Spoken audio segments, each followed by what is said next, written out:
generation science standards, there's 3 intertwining elements. Disciplinary core content, there's 4 domains: life science, earth and space science, and physical science and engineering. And then the cross-cutting concepts are things like that cross all of those disciplines, like patterns and similarity and diversity, cause and effect, scale, proportion, and quantity, systems and system models, energy and matter, structure and function, and stability and change. So those are kind of the cross-cutting concepts. Those actually came from the previous national science standards that we had before. But the newest one is what we're going to talk about today, and that's the practices. So practices are the skills and knowledge that students need to accomplish scientific and engineering work. And they're the practices that scientists and engineers use. For me as a teacher, I didn't know how to teach engineering. I really knew nothing about it. And when these came out, I was like, so teachers are kind of going, how do we teach engineering? So it's something to think about with your students. And what are these practices? So both scientists and engineers use these practices. Ask a question or define a problem. Develop and use a model. Plan and carry out an investigation. Analyze and interpret data. Use mathematics and computational thinking. Construct an explanation or design a solution. Engage in argument using evidence, and obtain, evaluate, and communicate information. So those are the practices, and Gary's going to be actually modeling some of those practices for you. In the Next Generation Science Standards, this was a graph that I put together and kind of helped me start to think about this. As science, the focus of science is to begin with a question about a phenomenon, and then seek to find theories that can provide an explanatory answer. So it's that inquiry we've been talking about when we're teaching our kids to be able to be inquiry thinkers and us as inquiry teachers. And engineering is a little bit different. Engineering begins with a problem, a human need or desire that suggests an engineering problem that needs a solution or a design. So the outcomes, scientists are looking for new knowledge. Engineers are looking for new products or solutions. So how can we as educators effectively prepare students to identify and distinguish the practices? So we're going to first look at scientists and how scientists and engineers work together to solve a problem in the context of USIceDrilling project. And it's the replicate core story, which is a pretty amazing story. And it's polar science and engineering at work. So I'm going to turn it over to Gary, and he's going to talk to you a little bit about that replicate core drilling and what he does. When we talked about the USIceDrilling program, when we talked about those 3 working groups, Gary is from the borehole working group. So he's your only borehole lover that's going to talk to you. So listen, he's got really special skills.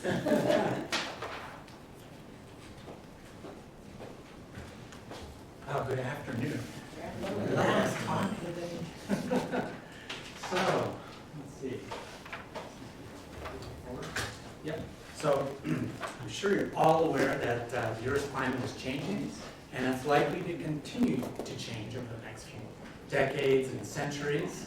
And you can see the impacts on communities today by more frequent flooding, more intense heat waves, accelerated coastal erosion, and all these things. So, for a while now, we've been asking this question of ourselves: how can we predict future climate changes and their impacts so we can better prepare for the future that's coming?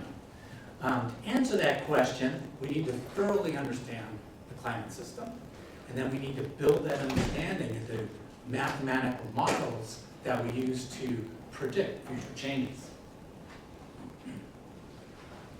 So we actually know quite a bit about the climate system by now, but it's a really complicated system. Lots of moving parts, lots of interactions, and most of these parts are all working on different time scales. So there's a lot we still don't know, and we can't build an understanding into these mathematical models until we really understand how these interactions work. So there's 2 ways we can increase our understanding of all these detailed interactions. One is to build simplified models, climate models, and then we can start playing around with sensitivity experiments. If we turn up the solar radiation how do all the other parts respond? If we turn up CO2 in the atmosphere, how do all the parts respond?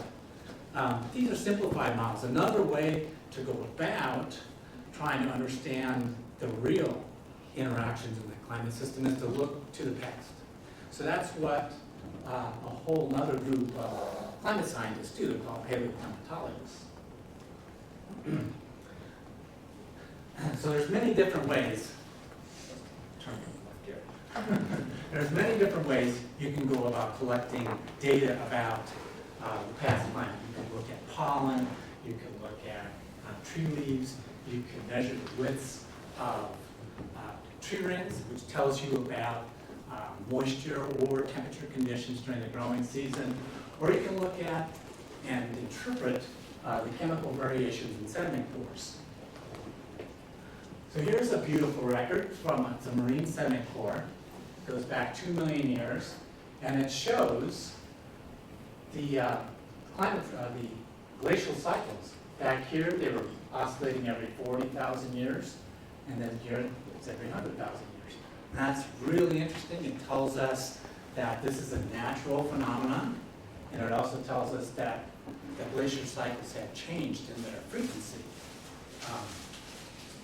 The one thing that this record can't tell us is the details of how you go from a glacial into an interglacial where you're starting to warm up, or vice versa, because the layers in the marine sediment cores are so thin, they represent thousands of years, so you can't see the details when you switch, so you don't really know what caused it to switch.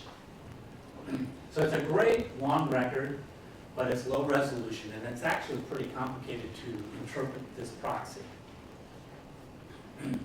So what we would like are high resolution records. They provide more details, and they help you tell what happens first. For example, did greenhouse gas increases precede temperature changes? Is that what caused the last ice age to end? So, a good place to go for high resolution records is to the two great polar ice sheets, the Greenland ice sheet, the Antarctic ice sheet. You can get much higher resolution records here than you can in marine sediments, because if you go to the right places, it snows by a couple of feet a year. So there's lots of information packed into every layer of the snow. And as I'm sure you've seen in the last couple of days, all kinds of information, environmental information, gets stored in the snow, which then becomes part of these ice sheets. Just a quick reminder, all these things on the right are things that get stored and archived in the ice sheets. And in particular, one that's going to be of interest to us is the atmospheric concentrations of CO2 and methane. They get locked into the bubbles at this burn ice transition, and then they're stored down in this ice core. So if you drill a core, you can retrieve what those CO2 concentrations were in the past. And you get all those other things, isotopes and sea salts and all that stuff. So for our latest deep ice coring project, we wanted to look at these two questions. How did the last ice age develop? And in particular, how did it end? Did an increase in atmospheric greenhouse gases trigger the end of the last ice age? So what we're going to need is an ice core that extends back over the last glacial cycle, so about 100,000 years. And we want as high resolution record as we can possibly get. And it also has to have that CO2 and methane record locked into the ice. Unfortunately, in Greenland, we cannot get good records of CO2 because of the calcium in the dust that was blown off the Canadian shield under the Greenland ice shield. That affects the CO2 record. So we haven't had a really good record of CO2 and methane in the past before we went to Antarctica. So this, we decided, was our best shot at answering these questions. To go to central West Antarctica. It's an area where the snowfall rates are high. It's high all over West Antarctica because it's relatively low, and around the perimeter. We wanted this site here. We thought that we could get really good resolution at this particular site. Also, the ice sheet is 3.5 kilometers thick, and our ice sheet models tell us, given that thickness of ice, we ought to be able to look back through the bulk of this last glacial cycle. So it satisfied that criterion.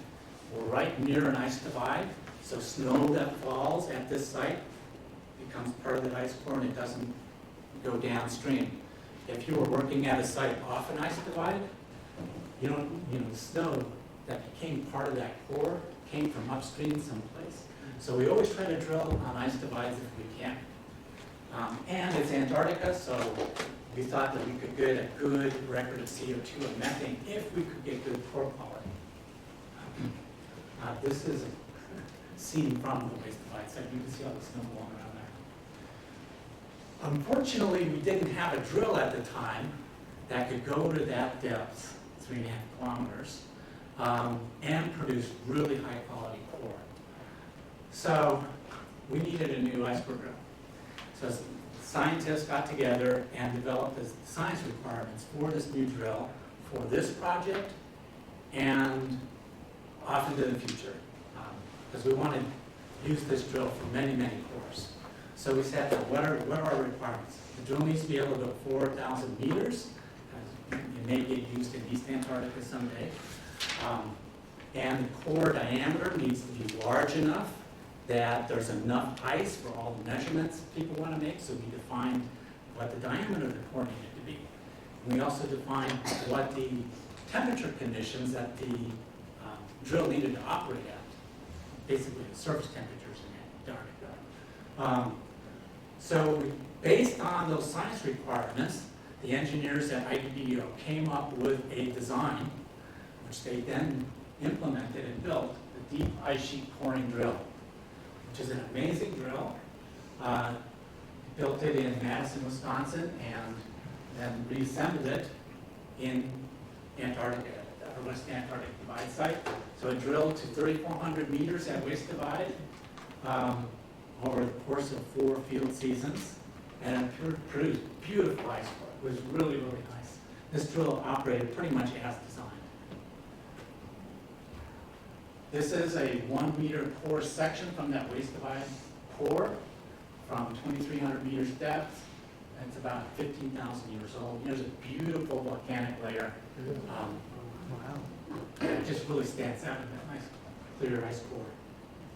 So we now have an ice core record that extends back to almost the entire glacial cycle. And we've got annual resolution back to 30,000 years. You can see that in the ECM record. So the ECM is high in the summer, low in the winter. So you can just count rings like you would a tree ring record. But here we go back 30,000 years continuously. So it's a beautiful core. So here's some of what we found. Temperatures in the southern hemisphere, they began to increase about 20 to 18,000 years ago. You can see it ramping up here in the red. And because we have excellent core quality, we were able to measure the CO2. So here's the CO2 record. And you can see that temperatures started to increase in the southern hemisphere a couple thousand years before CO2. So we've answered one of our questions. Greenhouse gases did not trigger this warming. This warming preceded the CO2 increase. So that begs the question, what did cause the end of the last ice age? So that's a very interesting period, 20 to 17,000 years ago. Another thing is, right about where the temperature starts to ramp up, there's this funky signal in the core data.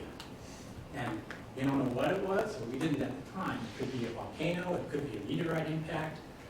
And if it was a large enough event, could that have shocked the climate system enough to really get the warming going? We don't know. We used most of the ice up during the original analyses. So there's not enough ice left to go in and do really detailed analyses of this stuff. So we need more ice in order to get at the question, what caused the end of the last ice age, and what is this funky signal here? And was it involved So we started this back and forth between the scientists and the engineers. So we approached the engineers and said, can we get another ice core? The engineers replied, sure, we can get you another core, we still have to drill. But you know, it took us 4 years to get to that depth. Do you have enough funding to do that? And the answer was, well, no. So you can't get a whole nother complete ice core here. So the engineer said, well, what about drilling out the side of the hole? That way you could drill down rapidly to the depth that you wanted and then pick up the section core that you wanted and analyze that. Well, that sounded promising to us. Has this happened before? No, it hasn't, but this is my concern. Oh, wait.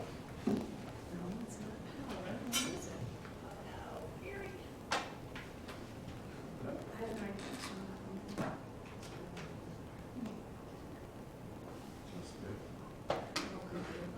No, can you press one? It's just this. There. Okay.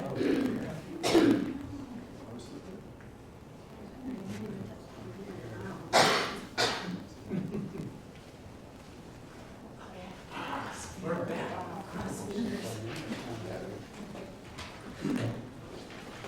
Okay, so the engineers, Jay Johnson, who's the driller extraordinaire on IDDF, said, can we block the hole and drill out the side of the hole? So this is how that would look. Put in a wedge, drill would come down, and then kick off and drill out the side of the hole. This is done, I wouldn't say all the time, but it's been done a number of times. So this is a known technology. So this wasn't going to work for us because we still want to lower a whole series of instruments down the hole. And in fact, it's this section down near the bed that gets really interesting to ice dynamics people. So if you block the hole, we're not going to be able to get our instruments down there. So I said, no, Jay, that's not going to work. So whenever you drill an ice core hole or a borehole, it's always got a little bit of a tilt to it.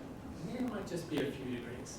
Well, that's enough so that all of our logging instruments will tend to drag on this wall. So what the engineer suggested is, what about drilling out on the high side of the hole?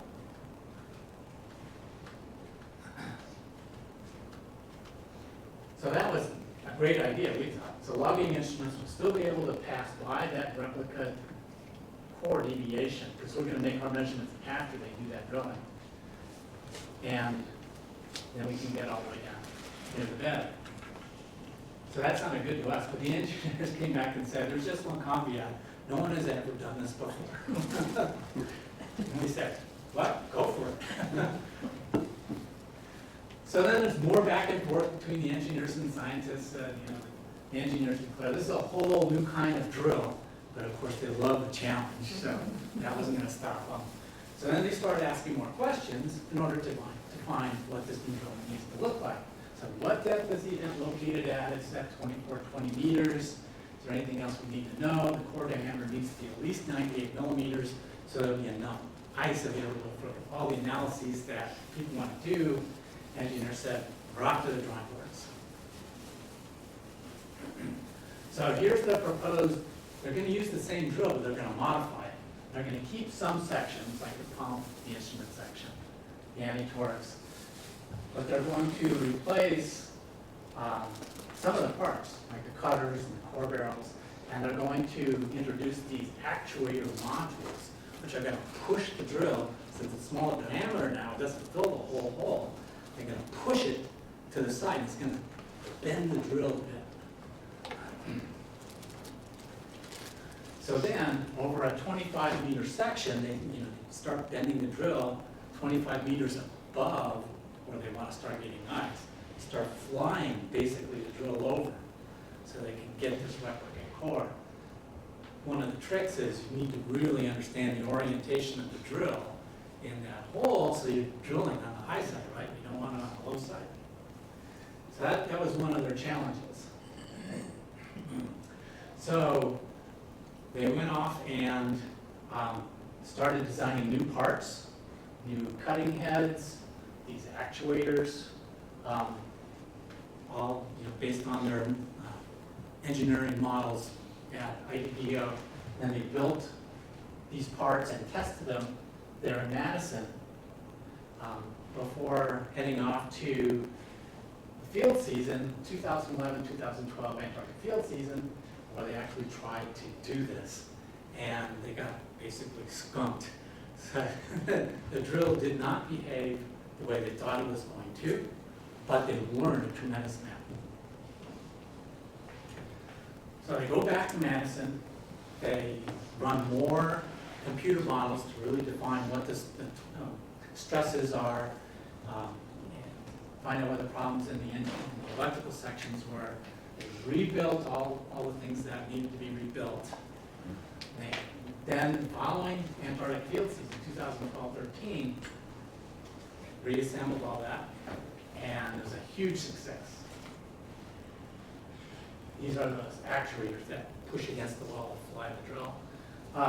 New cutters, and what they got were 5 replicate cores at 4 different depths. It turns out we didn't want, the scientists didn't want data from just that 20 to 17,000 year. Once we started asking questions, like, oh, well, can you do this depth? Can you do that depth? So it turned out 4 depths. All the science goals were met. They got 284 meters of ice core. And this is the first time anyone has drilled out the high side of the world. So I'm sure they've written this up and it's in an engineering journal.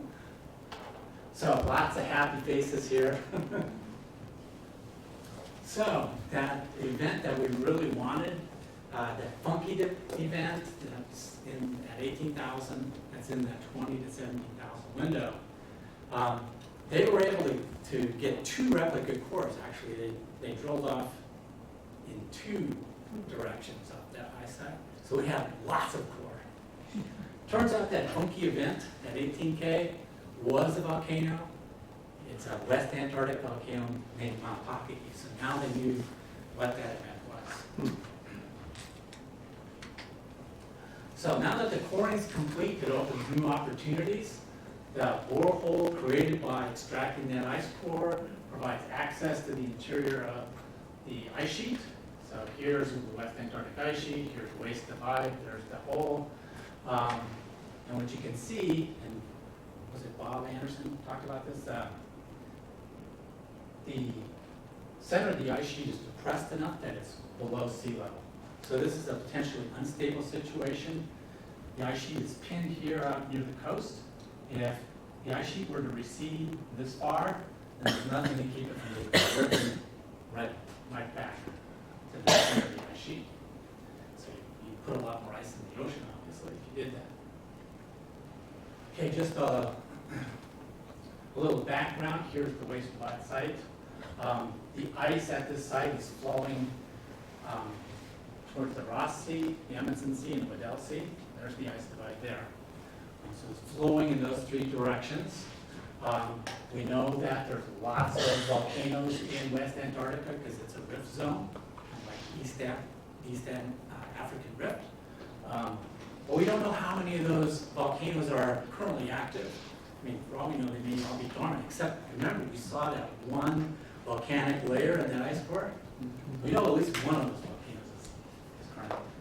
And when people interpret the seismic velocities from earthquakes, seismic waves slow down in hotter rock, they speed up in cold rock. They're able to infer what the heat flow is. And here's West Antarctica, it looks like a hot spot. But that needs to be actually confirmed with actual in situ heat flow measurements. So new question, how stable is the West Antarctic ice sheet? So many a Gothic cathedral was held up by these flying buttresses.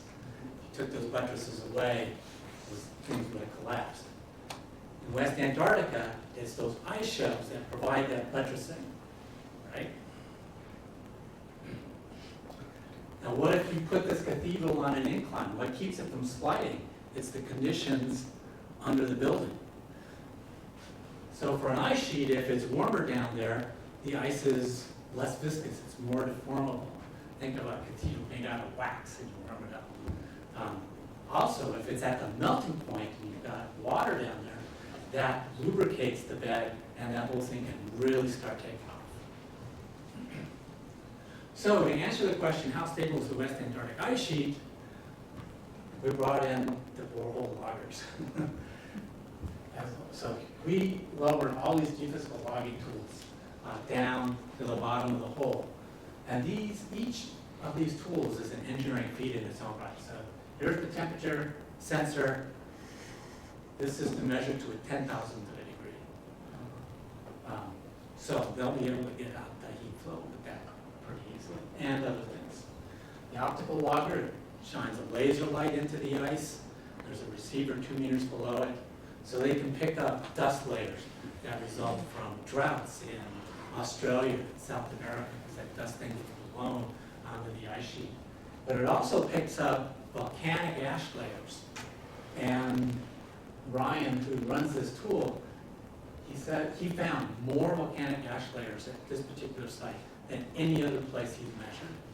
So it's a volcanically active area of West Antarctica. Sonic velocity and the acoustic televiewer, they tell you about the orientation of the ice crystals. And if they're all stacked up in a certain way, the ice is much more deformable because it's like a stack of cards. So that's what those instruments were after. Seismic, that was, they would send a pulse to the bottom of the ice sheet and they would pick up the bounce in the receiver and in the seismometer. And they were not getting hardly any of the bounce, which is really something, because their interpretation is the bed is so mushy. That is, if it was a cold, frozen bed, you get a really strong bounce. You can see that with the seismometer. They weren't getting it. So we will look at the waste divided temperature profile. One thing that we can see from this is that the ice sheet is indeed melted at the bed. The ice borehole doesn't go all the way to the bottom of the ice sheet, as we didn't want to introduce drill fluid into the environment below. So we drilled with a 50-meter safety margin. If you extrapolate this profile down, it hits the pressure melting point, minus 2.3 C. Now, this is what I see, of course. There's the advection diffusion heat transfer equation. This is what I'm looking at when interpreting this temperature profile. Near the bed, these two terms are too small. They drop out. Boom. Since we measured the temperatures, we know what the temperature gradient is, so we know that and that. Now we can calculate the second derivative, d squared T dc. So we know that term. And the conductivity, the density, and the specific heat are well known for ice. So the only unknown here, now that we have the temperature profile, is the velocity. The velocity of the ice near the base of the ice sheet. And that should be equal to the melting rate. Remember, the seismometer and the temperature profile both tell us that it's melted at the bed. So, the findings from that temperature profile, the ice sheet is melted at the bed. We can calculate the melting rate as 1.7 millimeters a year melting off the bottom, which limits how far back in time the ice core record goes, because you've got this basically an ice core on a hot plate melting it off the bottom. Since we know what the temperature gradient is, and we know what the melt rate is, we can calculate the geothermal heat flux from the crust of the earth into the base of the ice sheet. 100 milliwatts per meter squared, that's high. This is a high heat flow area. That's twice continental average. So that introduces the next question. How might conditions under the West Antarctic ice sheet impact future sea level rise? And that's the subject of current and future research. So people are looking at on that problem already. We're not quite finished with this profile. How sensitive is Antarctica to orbital changes in the greenhouse gases and to solar radiation as the orbital parameters change? So there's no steady state situation that will give you this temperature profile. You can't do it. So something must have changed. And that something is the surface temperature history at the site. So if we run our geophysical models of the ice sheet, we can calculate how much temperature must have warmed from the last glacial maximum to the early Holocene. And it turns out to be 11.3 degrees C. That's 2.5 to 3 times the global average, which conforms to how we know that the Earth's climate system works is polar amplification. So we can quantify how much of that warming has happened between the LGM and the Holocene. If you look at the results from the latest GCMs, they say that this part of Antarctica should have warmed 11 degrees, plus or minus 4 degrees.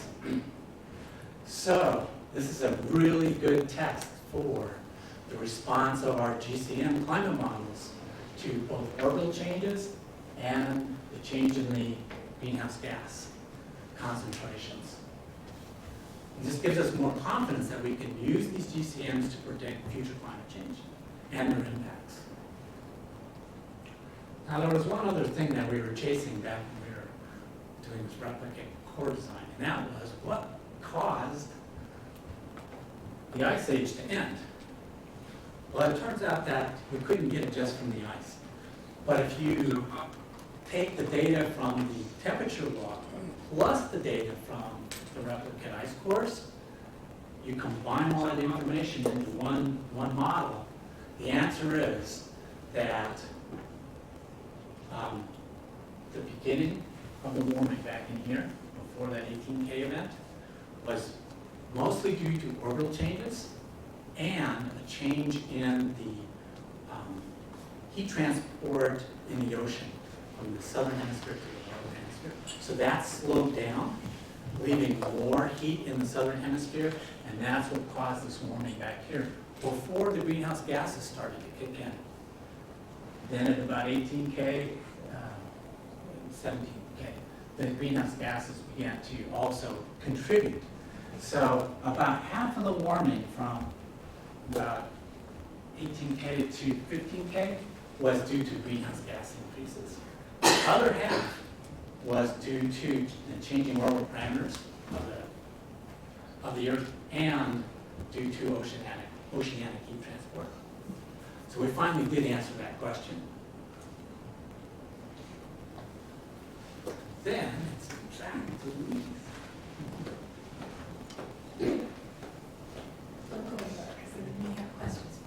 I listened to one slider. Yeah, so just to go back to the activity itself that you can have your students do would be to look at individual research to generate a few ways that scientists and engineers work, and learn that kind of thing.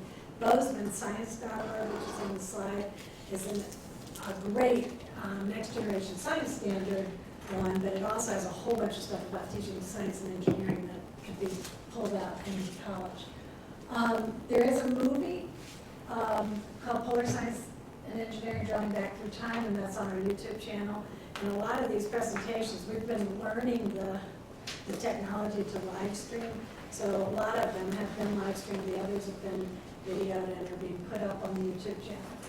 And then there is a page within the activity packet, the directions, that has, maybe for younger students, but you might be able to see a way to adapt it. It has those practices that you listed, and one thing I could have done was say, as you listen to Gary talk about scientists and engineers working back and forth, what practices are you seeing? I mean, we certainly saw asking questions, you saw building models, you saw going back and redesigning and then testing them out again. All of those practices that we had talked about before. So that, I just kind of want to bring that to you, but any questions for Gary? Are you the scientist or the engineer? I am a little of both, actually. I'm a senior scientist, but I grew up on a farm, so talk to engineers a lot, and so a lot of the instruments, like